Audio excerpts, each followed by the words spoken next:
All right, and I'm just recording this so that we can use it in the future for us to share with folks. Hello, everyone. My name is Brianna Egan. I am one of the founders of Redondo Beach Community Gardens, and I'm helping to set up our compost co-op program this summer. So I want to thank you for joining us for this training and for joining the gardens as well. So we're going to start off with we'll have a kind of a slide show talk about the different aspects of compost, different ways to compost and benefits, as well as for our community compost co-op, what are the rules, the do's and the don'ts, and kind of an overview of like the science of composting. So if you have questions, I encourage you to type that into the chat, and we can get to that at the end.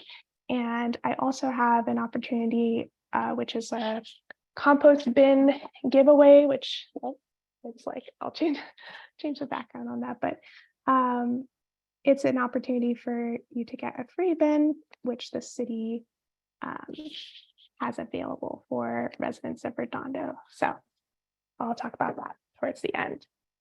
Okay, so let's get started.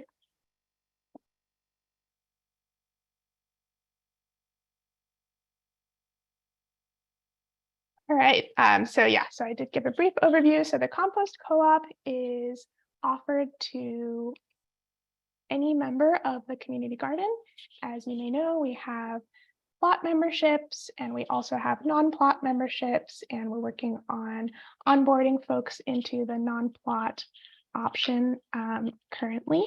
So the mission of Redondo Beach Community Gardens is to provide residents of Redondo Beach with a space to grow food, build a community, reduce food insecurity, and practice sustainable and healthy living. The Compost Co-op program is designed to allow community garden members to participate in community-scale composting to divert food waste from landfills and produce nutrient-rich compost for home or on-site use. So what is composting? So this is kind of a longer definition, but the summary is that composting is the process of recycling organic matter, which include leaves and food scraps, into valuable fertilizer that can enrich soil and plants.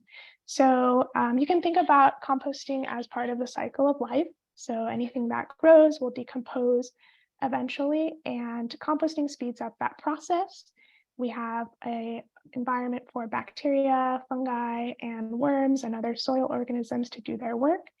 And we end up with fertile garden soil called compost. So there are really hundreds of ways to compost. I've been composting in my backyard for about 6 years. And the method that I've been using is the thermophilic pile, which is also the method that we're going to do in our compost co-op. So we are layering food scraps with wood chips in a 3x3x3 pile. A few other methods which you may have tried or seen done before are vermicomposting using red wiggler worms, bokashi composting, which is actually a form of fermenting your food scraps. And then there's also the option with the city, which every resident, every house has those green carts that are picked up by Athens services. And you can actually put your food waste into those green bins. There's a state law that mandates that. So the city is encouraging residents to sort their waste and put food scraps in the green bin. And so this is complementary to the compost co-op that we have, because there are certain items that don't go into the compost co-op bins, like meat, bones, and cheese, which you could actually sort out and still put in the city green cart if you have access to one of those. So they go hand in hand. So what are we working on? We are building a closed loop community composting program. So this helpful graphic is showing that closed loop where we have our community garden, producing produce, and then you cook a meal, you have your food scraps, and then you bring it back to the compost system, which creates the compost to feed the soil to grow more plants. So this is a graphic from the Institute for Local Self-Reliance, which is a large organization that helps to support community composting and a few other kind of like, I guess, self-sufficiency type programs. Okay, so let's talk about the benefits of composting. So some of the highlights, overviews of composting are, it helps us reduce food waste. 28% of all landfill waste is actually food waste. So if we can take it out of the landfill, we're actually reducing the methane emissions that occur if you put food waste into the landfill and things break down anaerobically. We also are able to improve soil health, reduce erosion. Compost helps to retain water and it acts as a sponge in the soil. And overall, we can save on fertilizer to grow food organically. And really, we're sequestering carbon in the soil. So this is kind of a climate resilience effort. So there's 4 key ingredients in composting or in compost. And so this is kind of a moment for participation. So I'd like to have you guys share what do you think are the ingredients? So you can kind of share one at a time, and we'll go around and do that. So feel free to unmute and share one of the ingredients. Nitrogen. Nitrogen, yes. And so the way that we'll think about nitrogen, nitrogen is greens, which are like the food scraps that produce a lot of nitrogen. So greens is one of them. Let's see if that's okay. That reveals the answers. Okay, so we've got greens. You might have seen the other ones. But yeah, so greens, what would be another component? Air.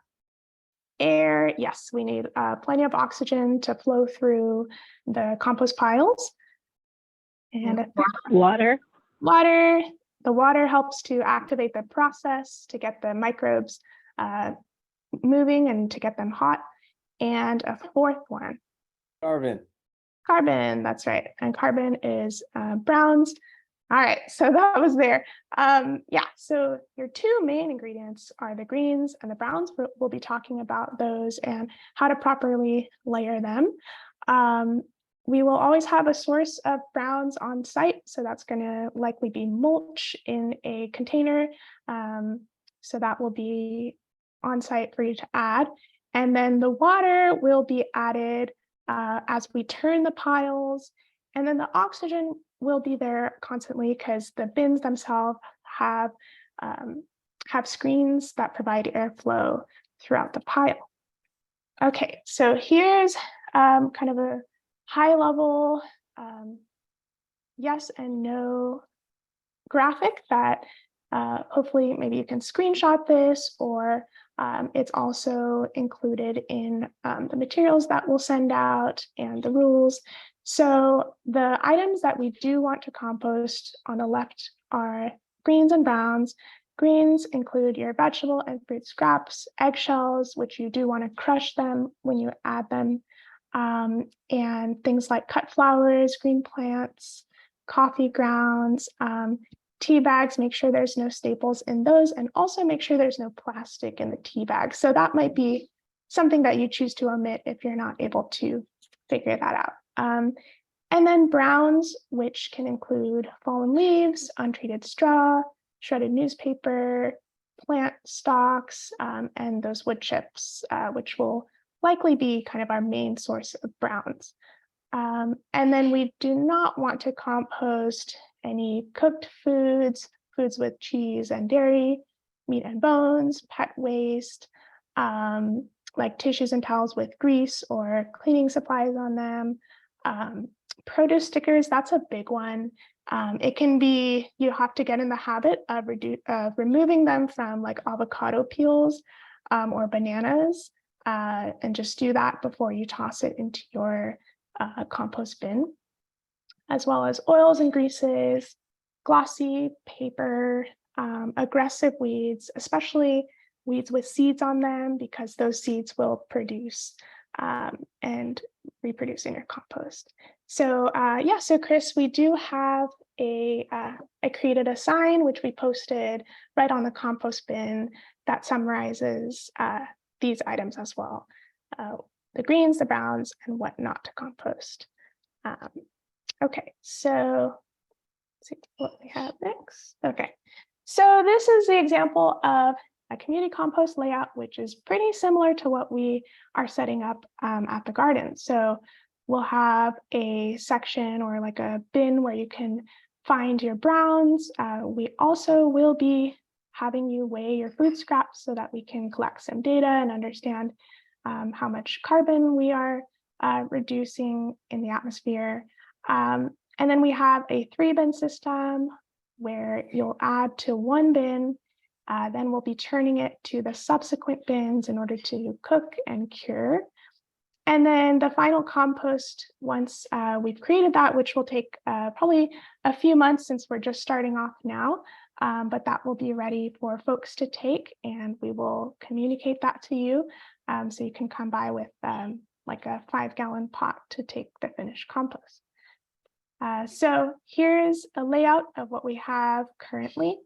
And once you visit the garden, you'll see that we have the 3-bin system. We're going to walk you through in a bit like how to actually use the system, but you have your collecting bin on the far left.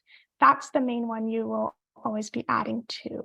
And then, like I said, we'll be moving them to the cooking and the curing bin. Those will be on work days that we schedule. And we're working on getting our scale set up. That's going to be over by the shed. And we have a sign with reminders on the bin. And that's also where we have a QR code. So you can enter once you weigh your produce, you will scan the QR code and put in your data, which is very simple, just the weight and your email address. And that's what we're going to collect. So, all right, so now on to kind of the process. So I'll walk you through how I've approached compost in my household. So we have a countertop bin. This is just one example. And like I mentioned, we do have the city bins, which any resident of Redondo can actually request from Public Works. But currently, we do have a few available for you now. So we collect our food scraps when you are chopping your food as you're cooking, and just toss it into this bin, and it will fill up. And you have 2 options at that point. If you're somebody who you think you'll frequently visit the community garden and you'll drop off your fresh food scraps, you can then bring the bin or put it in a plastic bag and bring that to the garden. Or if you feel like you might only visit, every few weeks, a little less frequently, what you can do is transfer the contents of your countertop bin into a plastic bag and put that in the freezer. And so once you have enough compost in the freezer that you want to take that and bring it to the community garden, then on your own time you can do that. And actually, one of the benefits of freezing your food scraps is that it will help to draw out water, and the moisture that builds up is actually helpful for the compost pile. So we encourage you, that's actually one of the best practices to kind of reduce flies or prevent having flies in the first place, is frequently you can just toss your food scraps in the freezer and then take it out when you're ready. So from there, you'll bring it to the compost bin, into that first bin on the left, and you'll add your food scraps. And once you do that, you always want to cover that layer of food scraps with a layer of browns. And this is a graphic showing what that will look like. So you want to make sure that whenever you add your greens, you're covering with about the same volume, maybe even more volume of browns. The idea is you want to cover it until you cannot see any food. And that will be a good rule of thumb to provide the appropriate balance in terms of the volume of greens to browns. There's a ratio that we want to get right. And so kind of the easiest way to do that is to cover the greens with the browns. So you'll see that we end up having kind of a lasagna layer as things are added. And that's ideal. That's what we do want in our bin. So always make sure to cover your food scraps with your browns. So we're going to go over a few guidelines. So these are things that I may have already mentioned. So first, add your compostable material to the collecting bin, not to the other two bins. Second, we are asking you to record the weight that you're adding using our scale.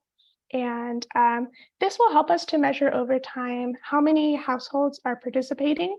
It gives us an idea for the volume and the frequency so that we are scheduling our turning days in time. And then we can use the data to calculate like greenhouse gas reductions or report on data. And to me, that's kind of like a citizen science project, which hopefully you all are down for.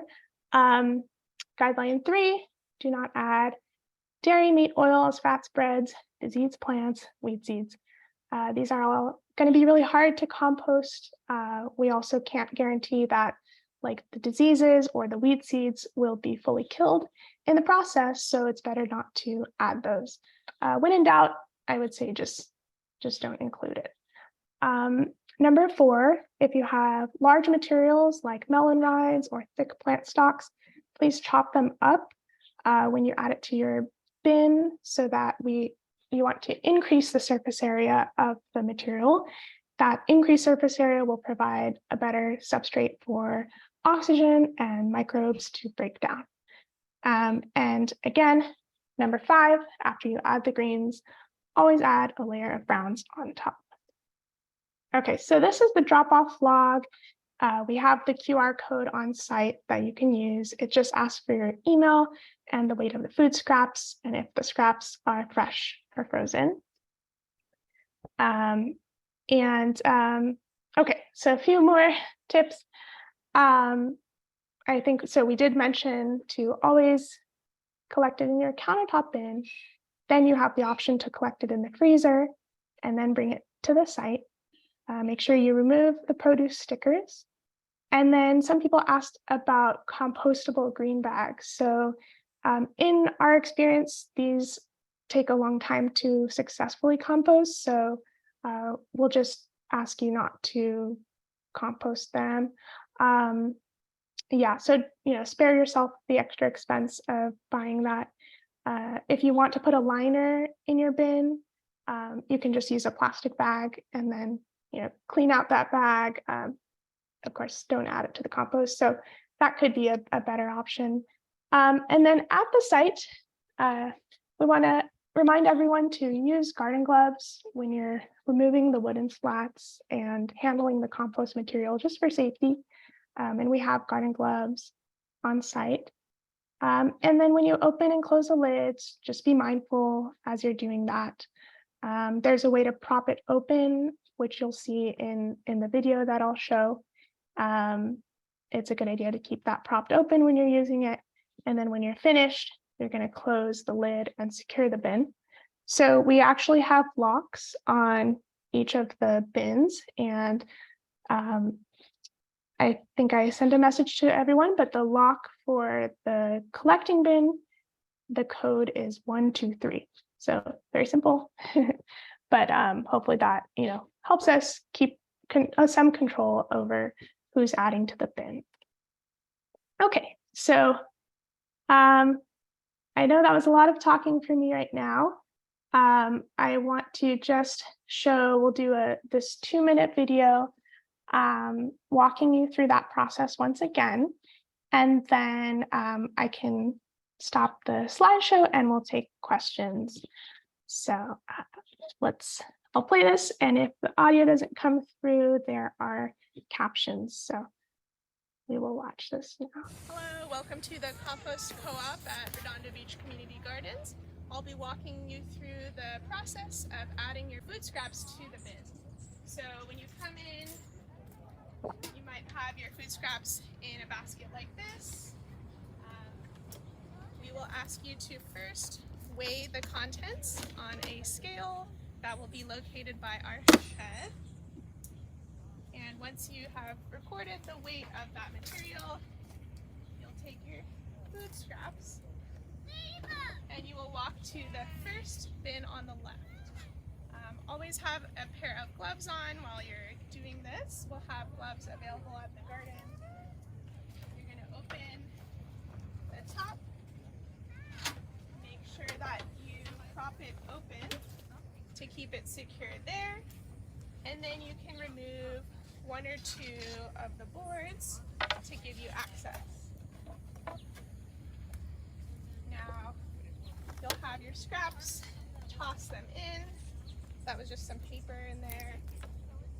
And with your food scraps added, you'll add a layer of browns, so wood chips or leaves that we'll have on site. And you want the layer to fully cover the greens that you just added.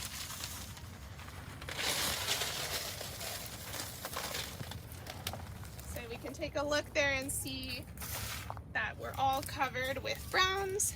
Once that's complete, you'll just reverse the process, put the planks back in,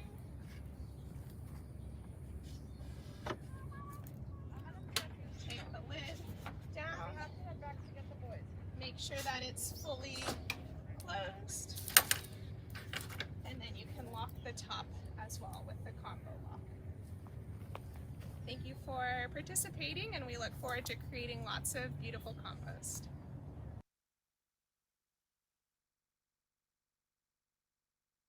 Okay, so I'm going to stop the screen share. Oops, sorry, and exit out of there. Yeah, we have a few more slides on kind of the science, the process, but I'd like to just open it up to questions at this point. If you have questions, and then we can also make a note of your name if you'd like one of the bins from the city.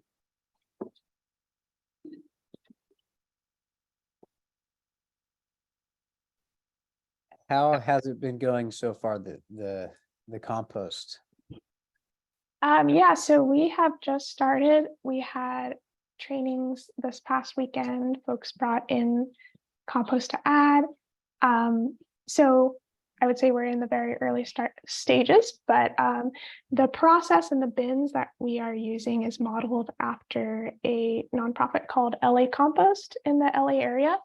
So they're pretty well established in terms of how they run things, and since we kind of drew from there, you know, it should be a pretty like established process. So I think we'll be, you know, going well, and if there's any issues, we also plan to kind of troubleshoot and see if things come up. But I think, you know, once folks get the hang of adding and knowing what to add, I think it should be fairly straightforward.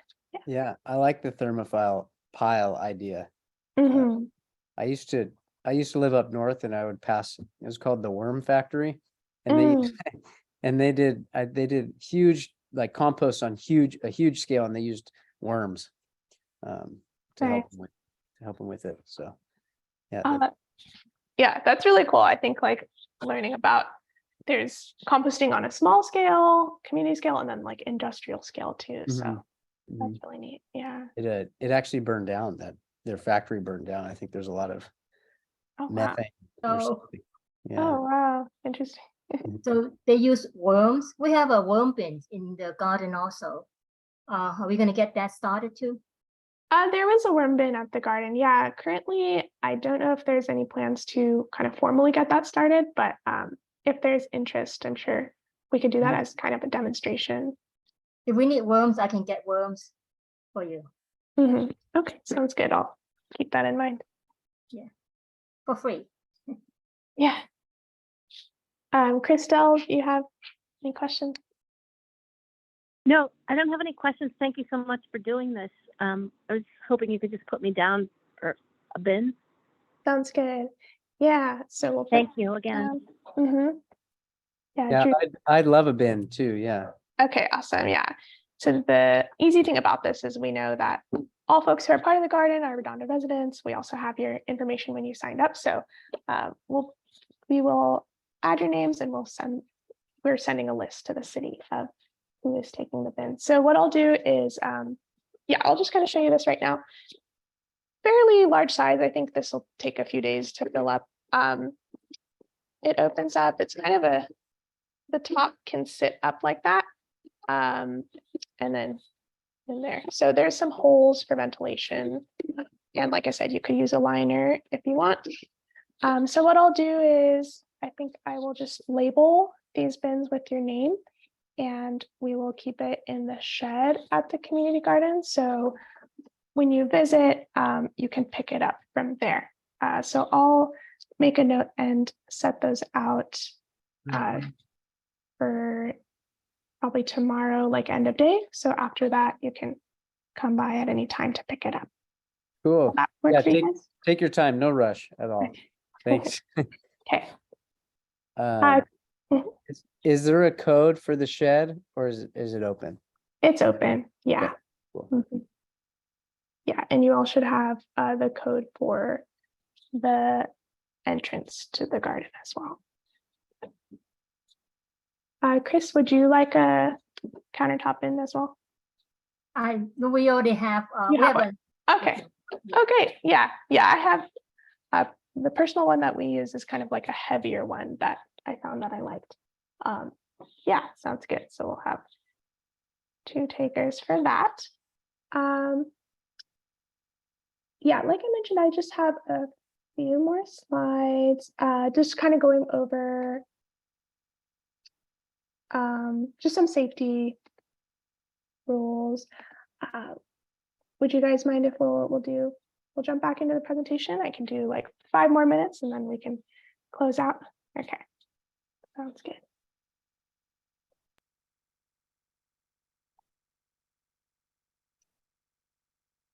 All right. Okay. So, all right. So there's 3 stages of compost, and they roughly line up with the 3 bins that we have. And so the first bin that we're adding to is the mesophilic stage. So the organisms will work at fairly moderate temperatures. And then when we have a turning day and we move it to the second bin, we will add water, and that water helps the pile to heat up and break down the materials even further. So the temperatures could reach as high as 160 Fahrenheit. And then after that, when it's time to move the piles again, we'll bring it to the third bin, which is the curing stage. So at this time, the contents will cool down. You'll have a like kind of moist, dark brown compost. And it takes time. We do want to make sure that it cures because at that point, the compost can be used at the garden. If it's too hot, you can run the risk of damaging your plants if the compost is not fully cured. So that's kind of a picture. As the curing process takes place, everything will shrink. So the volume, you'll see a pretty big volume difference after that. Okay, so then the ways to use the finished compost, many different ways. You can mix it into your garden beds. You can create a potting mix out of it, put it at the base of your fruit trees. You can put it in potted plants indoors if you'd like. There's also something called compost tea. If you add the compost and you kind of strain it in water, and then the water soluble nutrients will come into the water that you can use as a treatment for like leaves or just to add a liquid fertilizer to your plants. And then just want to remind folks that as part of the co-op, we're asking all participants to take part in at least one turning event per year. We'll probably have these events once a month. And so that allows everyone to take part in maintaining the compost system. And we also have a requirement for PLUT and non-PLUT members to contribute 8 service hours total.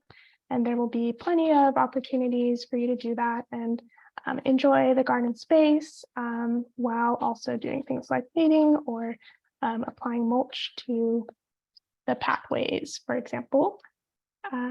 And these are just some guidelines for when we have the turning days. I won't go over them in detail, but it's always good to practice safety measures like wearing an N95 mask when we're turning the bin, as well as if you are immunocompromised, just let us know if you don't feel comfortable participating, because yeah, there's a fungus that's usually harmless to most people, but to certain people, especially with like a sensitive immune system, it could be an issue. So I just want to make sure we advise folks about that. So again, thank you very much. If you haven't yet visited the garden, you all are members. And so you're welcome to come in. The hours are sunrise to sunset, that you can come in and enjoy the space, sit down in the seating area at the education space, or watch the pollinators visit the native plants. So it's a really beautiful space, and we're excited to share that with you. So I will stop the sharing, and yeah, so we can answer any final questions that you might have. All right. Well, thank you so much. That was a great presentation.